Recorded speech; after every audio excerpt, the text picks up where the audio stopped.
नमस्कार, जोहार, आप सबका स्वागत है एक बार फिर से झारखंड की तमाम बड़ी खबरों के साथ जो कि सुबह के मॉर्निंग समाचार के साथ आ रही हैं।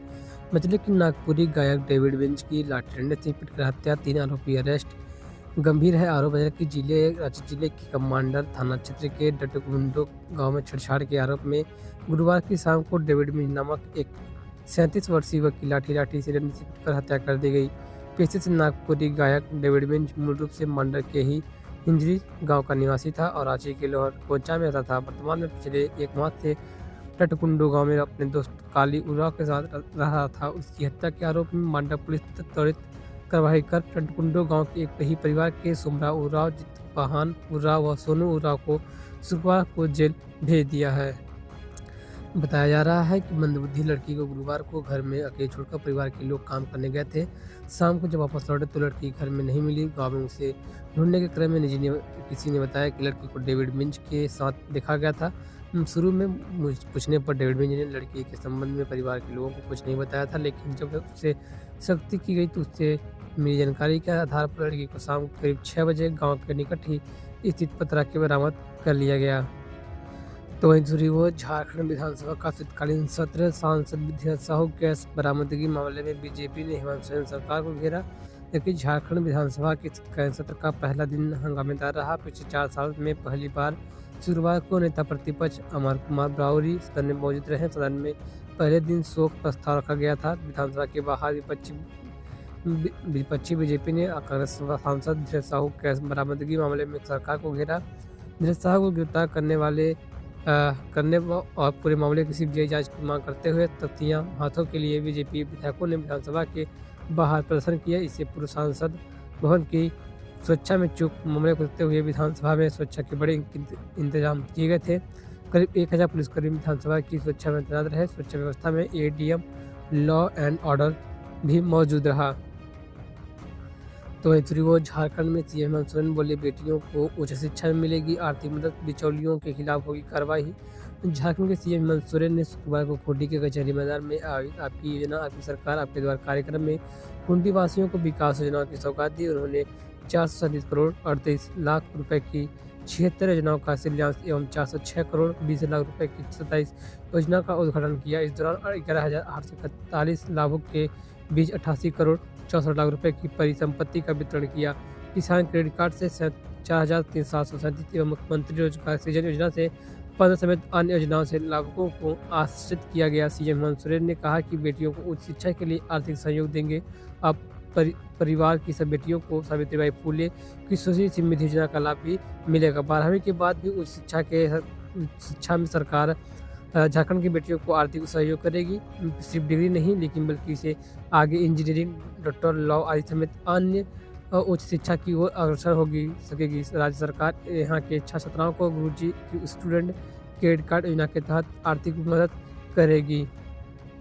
तो वहीं दूसरी ओर झारखंड के जेएसएससी की तारीख से नाराज छात्रों का विरोध प्रदर्शन, आत्मदाह की कोशिश करने वाले छात्र हिरासत में।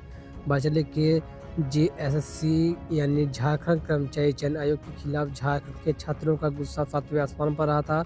बड़ी संख्या में छात्र शुक्रवार को रांची में के नामकुम स्थित जेएसएससी ऑफिस के बाहर प्रदर्शन करने पहुंचे। इस दौरान सुरक्षा के कड़े इंतजाम थे। जेएसएससी की कार्यशैली से नाराज छात्रों ने जेएसएससी हाय हाय के नारे लगाए। पूरे राज्य से बड़ी संख्या में छात्र विरोध प्रदर्शन करने पहुंचे थे। इस दौरान एक छात्र ने आत्मदाह करने का प्रयास किया, हालांकि पुलिस ने तत्काल उसे हिरासत में ले लिया। आक्रोशित छात्रों का आरोप था कि जेएसएससी की नाकामी के कारण 8 साल बाद भी एक परीक्षा का आयोजन नहीं हो पा रहा है। झारखंड सरकार स्थानिक योग्यताधारी संयुक्त प्रतियोगिता परीक्षा 2023 पिछले 8 वर्षों से आयोजित हो रही है, लेकिन बार बार परीक्षा स्थगित कर नई तारीखों की घोषणा कर दी जा रही है। अब नई तारीख 21 व 28 जनवरी घोषित की गई है। छात्रों की माने तो यह परीक्षा भी आयोजित नहीं हो सकेगी, क्योंकि दूसरी परीक्षा के कारण इसे भी टालना पड़ेगा। झारखंड स्टूडेंट यूनियन के बैनर तले जेएसएससी कार्यालय का घेराव किया गया। इसमें छात्र नेता देवेंद्र नाथ महतो, मनोज यादव समेत अन्य छात्र शामिल थे। तो वहीं दूसरी ओर विधानसभा का शीतकालीन सत्र सोमवार तक के लिए स्थगित कर दिया गया है। पहले ही भाजपा ने कांग्रेस को घेरा। गैस कांड पर मुख्यमंत्री हेमंत सोरेन से मांगा गया था जवाब। झारखंड विधानसभा का शीतकालीन सत्र सोमवार 11 बजे तक के लिए स्थगित कर दिया गया है। पहले दिन दिवंगत नेता, समाजसेवी, धार्मिक गुरु सहित महत्वपूर्ण लोगों को श्रद्धांजलि दी गई। झारखंड की समस्या और उपलब्धियों का जिक्र किया गया। नजरिए के सवालों से भाग रही कांग्रेस का सत्र का पहले दिन भी विपक्ष ने अपने हमले का मौका नहीं छोड़ा। भाजपा विधायकों ने इस मामले की सीबीआई जांच की मांग की। में हेमंत सोरेन से इस मामले में बयान देने की और स्थिति स्पष्ट करने की मांग भी की गई थी। तो पता चले कि झारखंड कैबिनेट की बैठक में होंगे हम फैसले। आरक्षण, अस्पताल और स्थायी नीति पर बन रहे थे सहमति। जैसे झारखंड कैबिनेट की बैठक में कई अहम फैसले लिए जाने की संभावना थी। राजभवन की तरफ से लौटाए गए खतियान आधारित स्थायी नीति के संशोधित प्रस्ताव पर वही सहमति बन सकती थी, लेकिन राज्यपाल ने इस संशोधन का सुझाव दिया है। आज कैबिनेट की बैठक में इसे लेकर फैसला लिया जा रहा था, लेकिन अब राज्य की होने वाली बैठक में इस पर चर्चा की जा सकती थी, लेकिन कैबिनेट में बनी रणनीति के बाद इसे सदन की पटल पर रखा जाएगा। सरकार एक बार फिर अस्थायी नीति को लेकर जोर लगाएगी। इसके अलावा आज कैबिनेट बैठक में कई अहम फैसलों पर सहमति बनेगी। तो एनएचडीओ पेंशन बढ़ाकर 2500 रुपये करने की मांग को लेकर 13 दिनों से धरने पर बैठे दिव्यांगजनों का गुस्सा फूटा। सीएम आवास घेरने निकले कचहरी से रातू रोड तक 1.5 घंटे जाम। राज्य सहित राज्य के सैकड़ों दिव्यांग पिछले 13 दिनों से अपनी मांगों के समर्थन में राजभवन के समक्ष धरना पर बैठे हैं। इस दौरान कोई प्रशासनिक अधिकारी या नेता उनसे मिलने नहीं पहुंचा। इस दिन दिव्यांग गुरुवार को मुख्यमंत्री आवास का घेराव करने निकल पड़े। झारखंड दिव्यांग आंदोलन संघ के बयान तले सभी दिव्यांग जन दोपहर 12 बजे धरना स्थल के रास्ते पर बैरिकेडिंग होने की वजह से पुलिस को चकमा देकर राजभवन के सामने वाले रास्ते से मुख्यमंत्री आवास की ओर जाने लगे।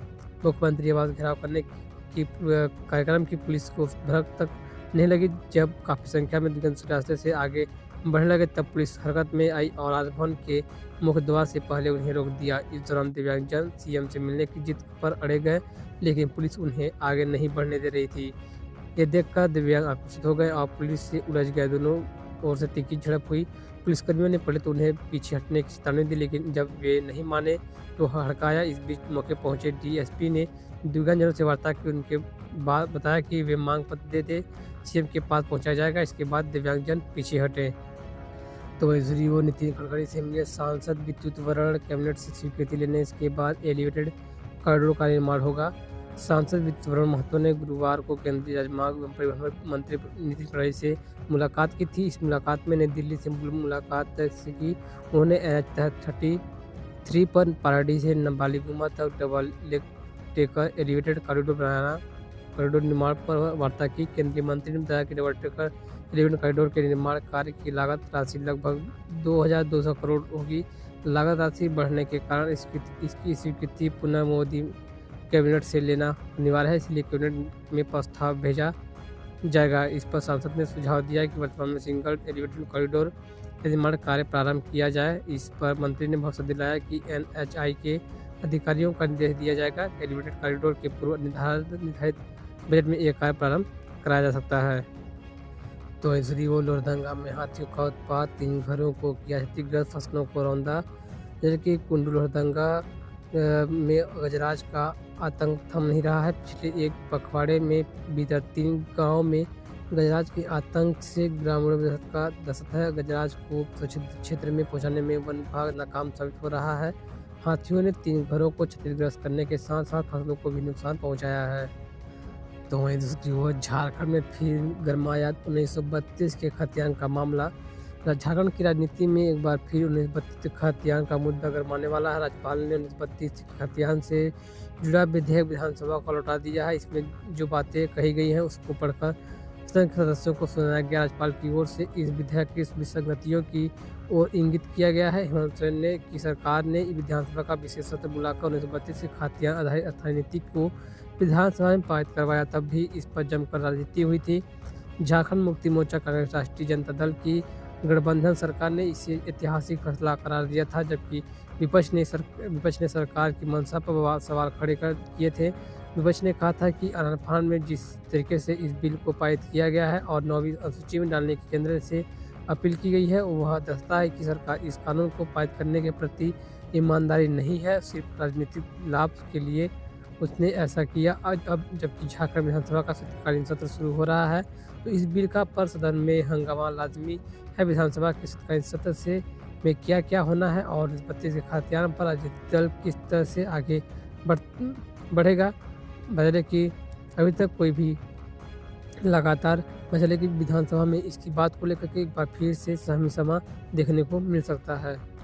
शीतकालीन के पहले दिन में नहीं मिला झारखंड के पारा शिक्षकों को वेतनमान की कोई जानकारी। चले कि झारखंड के सहायक अध्यापक पारा शिक्षक जो अपने मानदेय को लेकर के यानी कि बिहार के तर्ज पर नियमावली को लेकर के लगातार मांगों में लगे हुए हैं। अभी भी शीतकालीन सत्र का आज पहला दिन रहा, लेकिन पहले दिन भी पारा शिक्षकों के नियमावली को लेकर के, उनके मानदेय को लेकर के सदन में बात अभी तक नहीं खुल पाई है।